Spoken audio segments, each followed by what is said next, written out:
Hello, welcome back, and thank you for watching if you're watching. What I'm doing on my channel is go on YouTube and then search for this stocks recommendation and then review them to provide a second opinion to see if it's actually a good value or not. I'm just gonna pick up a video, and then what I'll do, I'm gonna have a look at this as the company's free cash flow to determine if they are a good investment or not, if these stocks are undervalued or not.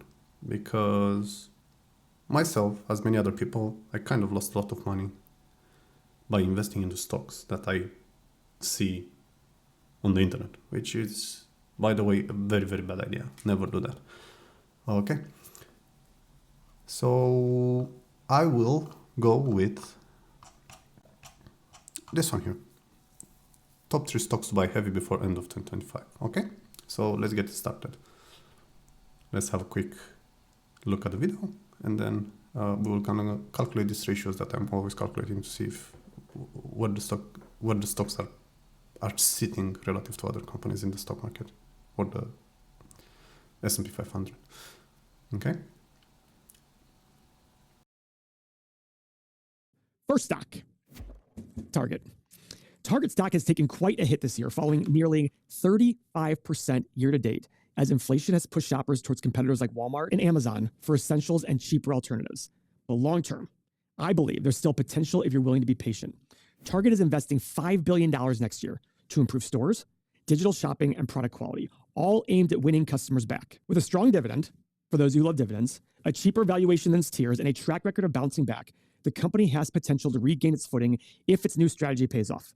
Side note, people are talking about how Kohl's has turned itself around. Guys, if Kohl's can turn itself around, surely Target can. Because I never hear people on TikTok, women on TikTok and Instagram saying, I got to get to Kohl's. But they all talk about getting to Target. And the husbands have these memes and these videos where they go, I have to hold my wife's hand at Target to make sure she doesn't buy stuff. Now remember, we're here to look at the numbers. The stock is currently $86 a share, which means nothing if we don't understand what's behind that. This is a $39 billion company with a $77 billion enterprise value. This difference of $38 billion is essentially their debt. Sounds like a lot, but how much of that is leases for their stores? They generated $2.95 billion. Okay, I feel like I don't even have to finish this video. I wouldn't invest in this company, and I wouldn't put my money on it. It's a very, very risky play. So the first thing that I'm checking when I'm reviewing a stock to buy is growth. Okay, whether you like it or not, for you to make money into an investment, you need some extent of growth. Because in this case here, so if we have a look at the operating income, right? When the operating income doesn't go anywhere, the stock price doesn't go anywhere. When it's trending up, the price is trending up. When it's trending down, the price is trending down. Trending up again, price trending up again, and then trending down again, and then price follows. Okay, so now we are into when it comes to Target, we're into a decline, and unless this changes, the stock price will not gonna go anywhere. You may get lucky, and then I don't know, you get some of these investors are trying to be early and pushing the price up a bit, but you're not gonna make any money in the long run. Okay, so you need this reversal for the stock to start going up. This is the very, very first check. We're gonna finish the video because we already started it. Let's see what else he's saying. Let's see his price targets. But be very, very careful with this one, because unless this trend changes, the stock price will not gonna go anywhere. Okay, you really, really need the income to take an upturn. Okay, let's continue, and then in the background, I'm gonna do my stock market benchmarking. So I'm calculating the ratios, and I'm comparing with other companies in the S&P 500 or the stock market as a whole, or the sector. Okay, so let's have a listen here while I'm doing my stuff. billion in free cash flow last year, which is lower than its 5-year average of 3.3. So that's something to be concerned about.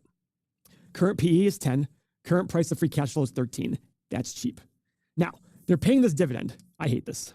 I hate this dividend. Guys, I own the stock and I hate the dividend. Why? Why do I want 5.3%? Guys, do me a favor. Go buy your shares back. Take that $2 billion and buy every share you can and hope it stays at 85 or lower. Because if you spend the next 10 years buying back shares, you have massively increased the value of our company.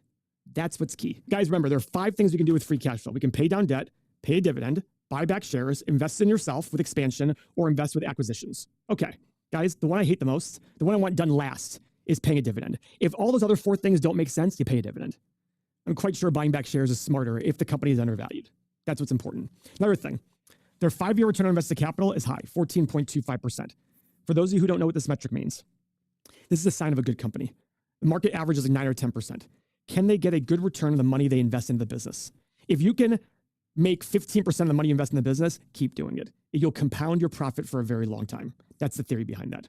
Now remember, if you're new to this and it feels overwhelming, guys, I've been there. We've all been there. I'm here to simplify this as much as possible. So I want you to do me a favor. All these metrics matter. They're the things I look at. I have a cheat sheet for you. I made specifically for free. That way the people who watch our videos can understand these things more. And when they apply it to their own investing, they can also have the questions and answers they need to ask. So if you're interested in this key metrics PDF, it's absolutely free download. Click the link below. It'll be emailed to you very quickly. This is why I teach on YouTube. I'm one of the only people out there teaching true fundamental analysis. It's really important that fundamentals as well as the emotional side is handled in order to successfully invest. And in a couple of minutes, I'm going to go through Target on our stock analyzer to tell you what I think it's worth. But let's go to the 8 pillars first. Okay. A lot of check marks, a few X's. I'm not worried about the debt because like we said before, a lot of it is retail leases. But this cash flow decline sucks. Even though the net income is up, the cash flow is down $3.5 billion. I want to go look at that. Have they increased their capital expenditures over the last few years? So I look at this going, okay, their cash from operations is down. So they need to turn, this is part of the turnaround they're talking about. All right, let's see what the analysts think about the company. So they do have a dip in profit per share from last year's $8.79 going to $7.48 and then rebounding back and growing to $10 a share. Now, let's put it this way, guys. If Target's a premium business and you apply 20 times earnings to this, that means in 5 years, it would be a $200 stock. If the analysts are right, that's not bad. Now for revenue growth, decline, slight gain, and back to basically inflation growth. All right, fine. Not a grower, but it's hopefully a shower for us. Now, we now enter the point where we take the story and we have the numbers, we put them together. I always tell people, do your stock analyzer very quickly, very early in the process. Don't waste your time on a company that when you make your assumptions, it's too far away from the price. Move on to another company. This is why I do stock analyzer pretty much. I look at the analyst estimates, my key metrics, and I immediately go right into stock analyzer, put in reasonable assumptions. So let's look at the last time I did Target. I did a 10-year analysis. Now, guys, revenue growth. I did 2, 3.5, and 5% revenue growth for the next 10 years. Profit margin. I did 3, 4, and 5%. Same with free cash flow. Looks pretty reasonable. It's a little bit lower than their 5 and 10-year profit margin, lower than their 10-year free cash flow in the middle assumption. Okay, nothing egregious, nothing insane. I'm good with it. Now, what's the PE I would apply 10 years from now? Now, in this example, I put 14, 17, and 20. I was doing that to hedge a little bit, but I do that I'm actually going to put 17, 20, and 23. Guys, Target does a good job. I've talked to women about this. They do a good job of making it easy to shop there, online, pickups, and women love going there. It would take a lot for that to change. Does Amazon do great? Absolutely. And Amazon has definitely taken away from Target's business over the years. But women still like going, I still like going to the stores. I still like sometimes being out and about saying, let me go stop in there and pick something up. If I look at Amazon and it's not coming until, even if it's the same day, I'm like, oh, let me go out. I don't think all shopping is going away. Is it changing? Absolutely. Are the weaker ones going away? Yes. I don't think Target's one of the weaker ones. That might be a personal bias. And finally, my desired return, I put in 9%. Guys, that's purely to find intrinsic value. I would not buy Target at 9% return. And by the way, this includes that dividend. So whether they pay the dividend or not, it's still 9%. That's how the model works. I really encourage you to make sure that you sit there and realize that when you're buying a company, you want to make sure you're getting a return higher than what the market does. This 9 or 10% doesn't work in terms of buying it for that price. We hit the analyze button. The stock's currently at 86. This is why I'm interested. We have a low price of 106, high price of 270, middle price of 175. So if my low assumptions are correct, I'm still going to make a 12% return discounted cash flow model on my worst assumptions. The juice is worth the squeeze to me.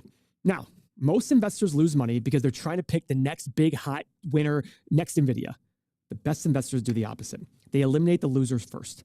That's what we're doing here when we analyze a stock. And the first way to look at it to eliminate a loser is overvaluation.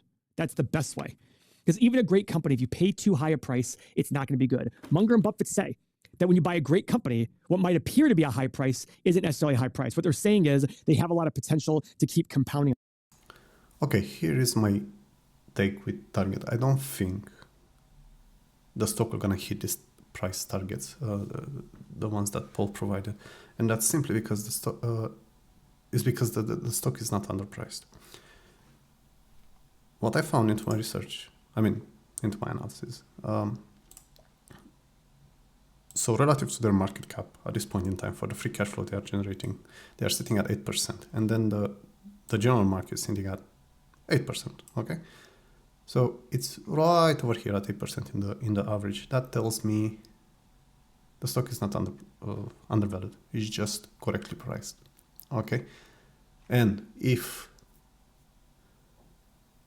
those cash flow don't improve and they're going to continue to trend down, like I said earlier, there's a lot of downturn. Need this reversal in